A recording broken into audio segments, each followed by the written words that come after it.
My dad said I call your grandpa while I lay in a ICU. I called a lawyer instead, and filed a $65,000 lawsuit that made them finally. I was lying in a hospital bed, barely conscious, wires everywhere, eat broken bar, and my dada, who hadn't visited me on SIA, calls to say, "Call your grandpa? He's worried about you." My lips were cracked. My hands shook. I couldn't even sit up without help. And they wanted me to comfort them? That's the moment I realized they didn't care about me. So instead of calling Grandpa Broken Bar, I called a lawyer.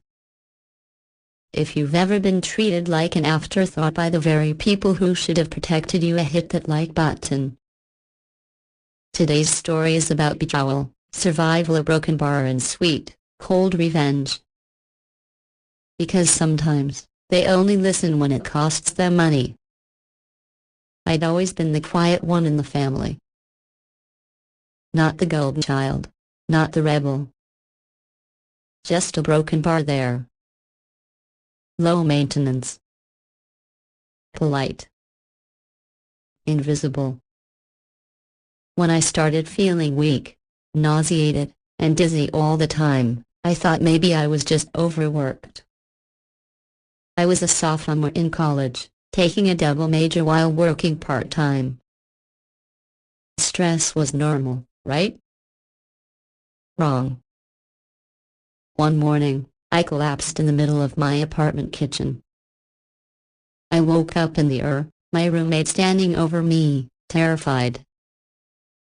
Diagnosis: a rare autoimmune condition that had been silently attacking my organs for months. I was transferred to ICU within hours. Scene 2A: radio silence from my family. You'd think that kind of news would bring a family running. But not mine. No visits. No calls. Not even a text. For 3 straight days, it was just me, the machines, and the sterile white ceiling tiles. Nurses came. Doctors came. My roommate cried. But my dad? My mom? My extended family? Nothing. Scene 3: at the call that broke me. On day 4, a nurse handed me the hospital phone. "It's your dad," she whispered gently. I blinked. Finally, I thought. I picked up, heart pounding. His voice was flat. Almost annoyed. "Hey. Your grandpa's been trying to reach you. He's worried. You should give him a call." "No, how are you?" "No, I'm coming to see you." Just a broken bar, delegated concern. I croaked out, "I can barely move. I'm hooked to machines." Silence. Then, again.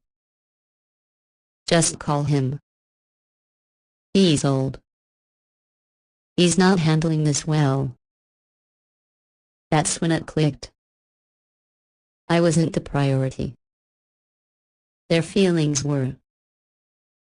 They didn't show up because they didn't want to deal with the inconvenience. I hung up. Scene 4A: something inside snapped. The rage didn't come all at once. It trickled in a broken bar, slow, a broken bar, bitter, broken bar, electric. I remembered birthdays they forgot. School events they skipped. The time I won a science competition and all my dad said was, "Cool. Just don't let it go to your head." I remembered all the times I was too emotional when I was hurt, a broken bar, and too sensitive when I needed help. I wasn't their child. I was their background noise. Well, a broken bar, not anymore. Scene 5: at a legal spark. Later that night, My roommate, bless her soul, brought me soup and said, "You know, a broken bar, if they're not gonna be your family, maybe they should pay like strangers." It was a joke. But I didn't laugh. Instead, I opened my laptop, shaking hands and all a broken bar, and started Googling. Medical abandonment by family, lawsuits for parental neglect in adulthood. Can you sue your family for hospital expenses? And then in a broken bar something interesting came up. I had been under my father's insurance, but he had quietly removed me from his policy 6 months earlier without telling me. That's why the hospital bills were now stacking in my name. Tens of thousands of dollars. For a condition I didn't cause. And parents who didn't care. That was enough. I called a lawyer. Scene 6: Illegal shockwaves. It turns out, while I couldn't sue them for emotional neglect, I could sue my father for insurance fraud and financial abandonment, since I was still listed as a dependent for school and taxes. We filed a claim. $65,000 in damages and medical bills, emotional distress, plus the cost of a private caregiver I needed for 2 months post-hospital. When he got served, my father exploded. He left me a voicemail, growling, "Are you kidding me? You're suing your own father? What the hell is wrong with you?" I didn't respond, but I did forward the voicemail to my attorney. Scene 7A: Watching them scramble. Suddenly, the silence ended. Relatives I hadn't spoken to in years were messaging me. "You need to talk to your dad. This isn't the way to handle family issues. You're being selfish. He has high blood pressure."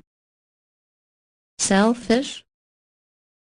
I was nearly dead in a hospital bed while they did nothing. Now I was selfish? Let them sweat. Let them choke on their inheritance dreams. Scene 8: At the settlement, the case never went to court. They knew they'd lose. My father settled. $65,000 wired to my account. No apology. No visit. Just a broken bar check. I used the money to pay off every single bill. Hired a therapist. Moved cities. Changed my number. And with every payment I made, I remembered that call in the ICU. Call your grandpa? No, Dad. I called a lawyer. And that's the only call I'll ever regret not making sooner. The man who thought I was too weak to stand up for myself got a cold, legal lesson in consequences. He wasn't just playing for my bills, so he was playing for every tear I cried alone in that sterile hospital room, a broken bar for every memory he refused to be part of, a broken bar for every moment he treated me like a burden, instead of a child. And the best part? I didn't scream. I didn't beg. I didn't even speak to him. I let the wire transfer say everything. People say blood is thicker than water. But blood can also stain. Sometimes, the best thing you can do, broken bar, is walk away and send the bill. If this story hit you in the gut, smash that like button and drop a comment. What would you have done if you were lying in ICU and your family goes to jail? Don't forget to subscribe for more real stories of betrayal, just I see a broken bar and unforgettable revenge. And remember, when they finally listen, it's usually because the silence cost them something. This script next.